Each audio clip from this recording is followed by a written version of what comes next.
안녕하세요. 카발라 패스워킹 10강 요약 강좌입니다.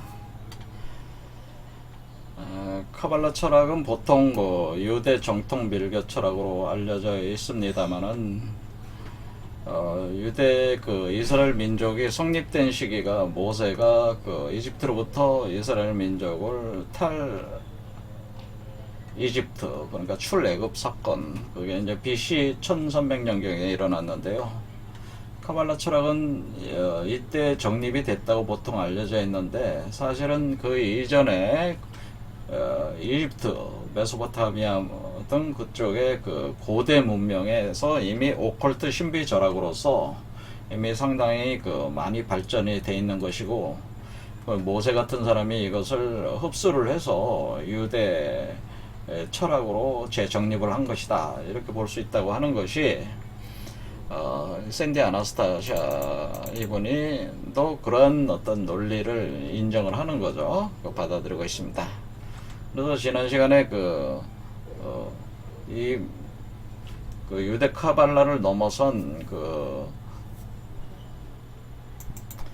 다양한 어떤 그런 고대 문명으로부터 오는 비전 철학을 결합을 시켜서 카발라 철학과 이렇게 융합을 했는데요. 그것을 가리켜서 우리가 헤르메틱 카발라다, 그렇게 부른다는 거죠. 그래서 요즘 카발라를 공부하시는 분들은 대개 다 이 헤르메틱 카발라로 공부를 하고 계시다, 이렇게 볼 수도 있다는 겁니다.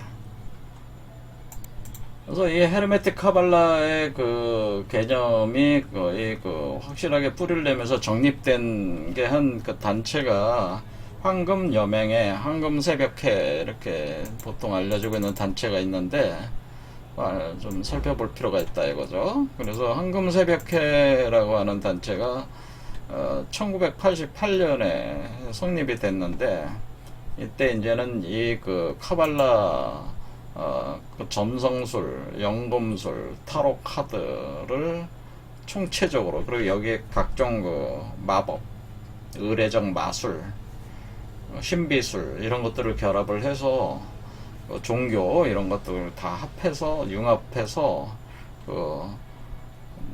굉장히 쟁쟁한 이 분야에서 굉장히 대가들이 많이 출연을 해서 이 대가들이 모여서 만든 단체가 바로 카발라 철학, 헤르메틱 카발라의 대가들이 모여서 만든 단체가 바로 이 황금 새벽회인데, 여기 이 1988년에 만든 이 단체 리더가 맥그리거 메더스라고 하는 사람이네.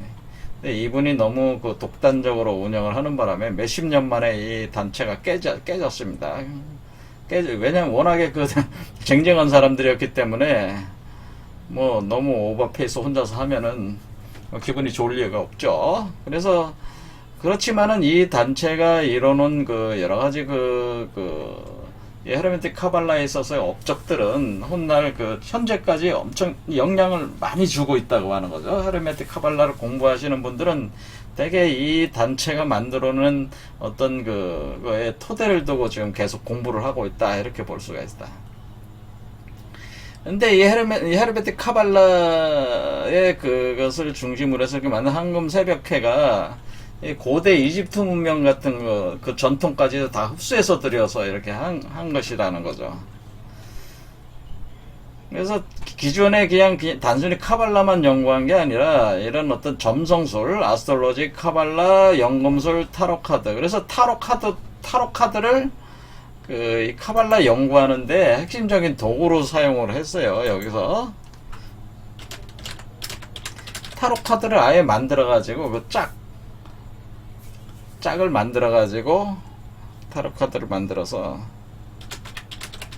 카발라를 연구하는 핵심 도구로 삼은 것도 이 황금 새벽회. 그래서 여러분들이 지금 요즘 시중에 나와 있는 카드들, 많이 쓰는 카드가 이 황금 새벽회의 영향을 받아서 만든 카드입니다.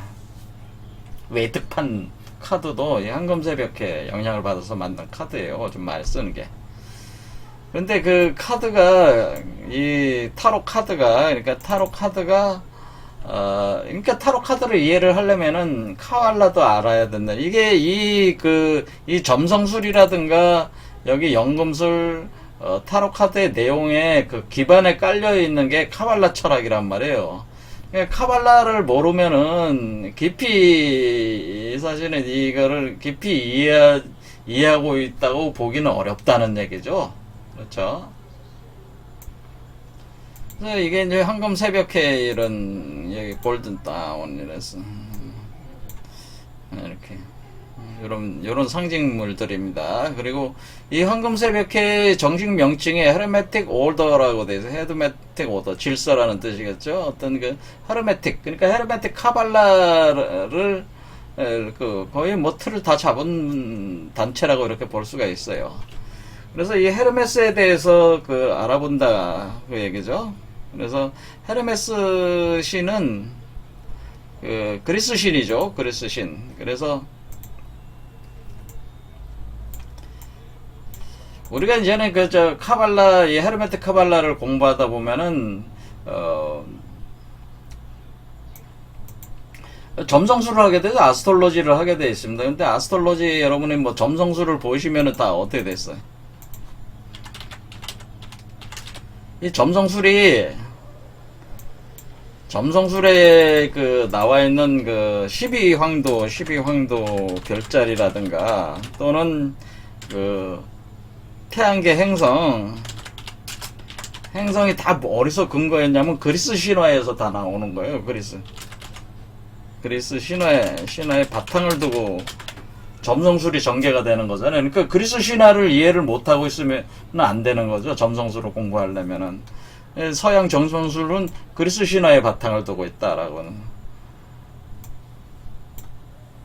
그리고 이 점성술뿐만 아니라 타로 카드 안에 있는 내용들도 그리스 신화를 이해하지만이 이해할 수 있는 것들도 있고 그러기 때문에 이게 알아야 되는데, 그 중에서 이제는 이 가장 중요한 신이 누구냐면은 헤르메스 신이라고 하는 거예요.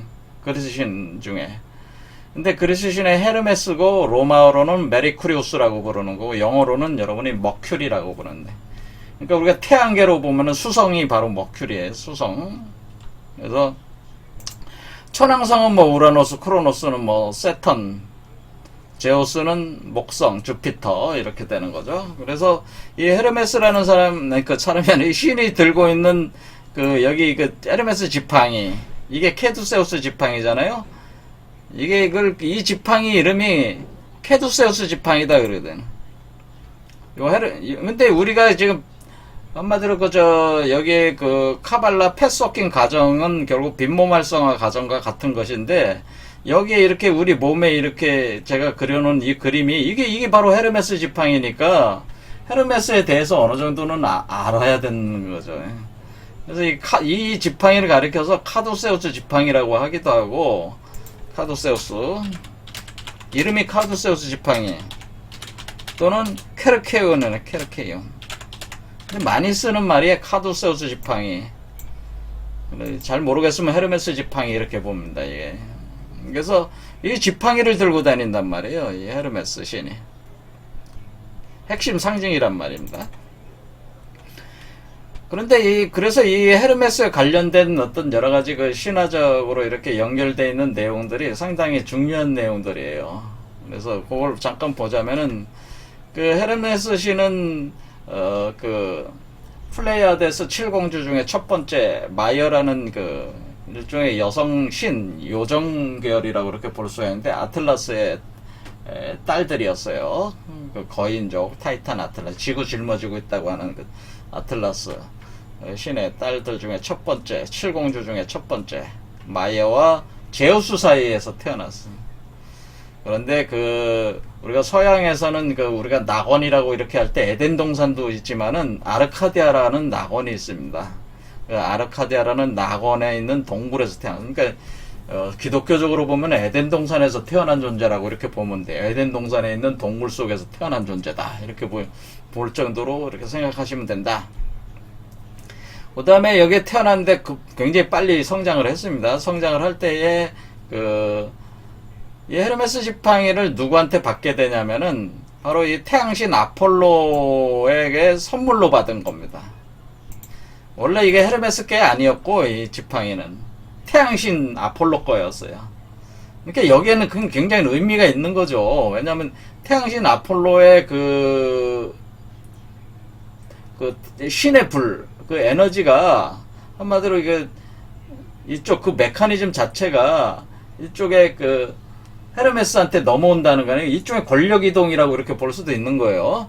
자, 그래서 그 의형제를 맺었어요. 둘이 의형제를 맺고 태양신 아폴로가 의형제 그 맺은 그것으로 이렇게 그 신물로 주었습니다. 그런데 여러분들도 아시다시피 그 수성, 지금 행성으로는 수성이잖아요. 수성은 태양 바로 앞에 있잖아요. 그러니까 태양의 불, 그 빛의 에너지, 강렬한 불의 에너지를 물 속에 이렇게 합해 있는 그런 개념이기 때문에 우리가 이제는 그 기독교 성경 요한복음 같은 데 보면 물과 성령으로 거듭나야지 불사 영생체가 된다고 하는 표현이 있어요. 물과 성령으로 거듭나야 된다라는 다시 부활 재생을 하는데 물과 성령으로 성육화해야 된다는 표현이 있어요. 물과 성령으로 성육화해야 된다 이렇게 할 때에 성령으로 거듭난다, 성육화한다. 거듭난다는 건 성육화한다. 살아있을 때 물과 물과 성령으로 거듭난다고 할 때 이 성령이 바로 불이란 말이에요. 신의 불이란 말이에요. 신의 불.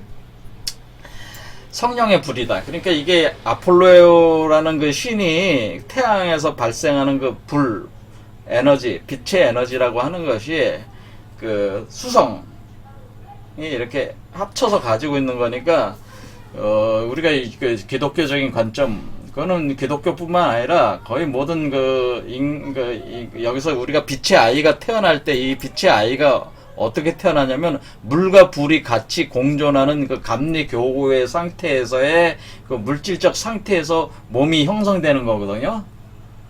그 이치기 때문에 여기 헤르메스 수성이라는 의미 자체가 그런 의미를 가지고 있다는 거예요. 그러니까 이 아이를 태어나게 하는 그 일종의 자궁의 그러니까 이 헤르메스가 일종의 이 빛의 아이를 태어나게 하는 자궁 역할의 개념이 있다고 한다 그런 얘기죠. 그래서 그 낙원으로 이끌어가는 거죠. 낙원으로 이끄는 자궁 역할을 하게 된다네. 이것은 이제 우리 동양에서는 수승화강이다, 감리교구다 이런 상태를 그렇게 표현을 하고 있는 거라는 거죠. 또 이제는 헤르메스는 어떤 면은 유명한 역할이 뭐가 있냐면은 바로 그 제우스 신의 전령입니다. 그러니까 최고 우두머리 신의 전령, 말씀을 전하는 존재다라는 거예요. 헤르메스가. 그래서 헤르메스는 결국 우주적인 로고스, 말씀, 그러니까 이제 또 종교적으로 다시 변형해서 얘기하자면 하나님 말씀을 전하는 존재래. 전하는 신이 하나님 말씀을 전하는 천사다 이렇게 보시면 돼요. 하나님 말씀을 전하는 천사. 가령 가브리엘 천사는 뭐예요? 가브리엘 천사는 그 하나님 말씀을 전하는데 뭘 전한 거예요? 임신했다는 걸 전하는 거 아니에요? 네가 네가 성모 마리한테 가가지고 네가 그 하나님의 성령을 받아들여서 임신했다 이렇게 전하고 있잖아요. 그와 같은 천사 역할을 하고 있다고 하는 거죠. 사실은 그런데 그것은 어떻게 보면은 가브리엘을 통해서 그 말씀과 에너지가 같다고 이렇게 볼 수가 있는 거예요. 그러니까 그와 같은 역할을 하고 있는 거라는 거죠, 지금. 헤르메스는 일종의 가브리엘 천사와 같은 개념으로 사람들이 성령으로 잉태하는, 성령으로 성육신하는 그런 어떤 매개 역할을 한다고 하는 것을 이런 제우스의 신 메신저 전령이다 이렇게 볼 수가 있다고 하는 거죠. 그 다음에 헤르메스는 연금술의 신으로 이제는 알려져 있습니다. 연금술의 신. 그래서 이 머큐리다라고 하는 이것 자체가 수은을 때 수은. 그러니까 연금술의 핵심적인 물질 우리를 수은으로 봅니다. 액체 금속 수은으로 보는데 서양에서는 그러니까 수은과 그리고 납과 그리고 유황 이걸 세 가지 그 물질 요소로 보는데 그 중에 이제 수은 그러니까 납과 그 유황 그러니까 납과 그다음에 납으로 볼 수도 있는데 소금으로도 표현하기도 하고 유황 그러니까 상태를 표현하는 거였죠. 우리가 지금 만들어지는 그 상태 자체가 지금 황금 메탈체 같은 금속체가 되는 거잖아요. 그러니까 액체 금속을 표현해 주는 수성, 수리, 머큐리, 수은. 그래서 이 연금술하고 깊은 관련을 가지고 있다. 알케미하고. 그래서 이 지금 우리가 이렇게 몸이 만들어진 이 과정 자체가 일종의 알케미 과정, 연금술 과정이란 말이에요. 그러니까 우리가 일반적인 육체에서 어떻게 변하는 거예요? 이 몸 자체는 크리스탈 유리 광화체로 변하고 몸 밖으로 나오는 거는 황금 메탈체로 변하는 거니까 우리가 물질적 변성, 연금술적 변형이 일어나잖아요. 그러니까 그거를 헤르메스적인 메커니즘으로 이해할 수가 있다고 하는 거죠. 그래서 헤르메스 신이 사실은 이런 내용들을 핵심적인 그 내용들을 포괄하고 있는 신이다 그 얘기죠. 그러니까 헤르메스가 사실은 뭐예요? 빈몸 활성화, 카발라적 변형 과정의 그 핵심적인 신으로 사실은 이 카발라 여기 그 헤르메틱 카발라에 왜 우리가 헤르메틱 카발라를 헤르메틱이라는 게 붙이냐면은 그만한 그 내용성들을 이 신들이 이 신이 가지고 있다고 하는 거죠. 그런데 이것을 그냥 이렇게 하면 안 되고 여러분들이 이해하기 쉬우려면 이 그리스 신화적인 내용들을 이렇게 그 번역을 해서 이해할 수 있어야 되는 거죠. 그 약간 종교적인 이해가 우리 현대적인 이해가 필요합니다.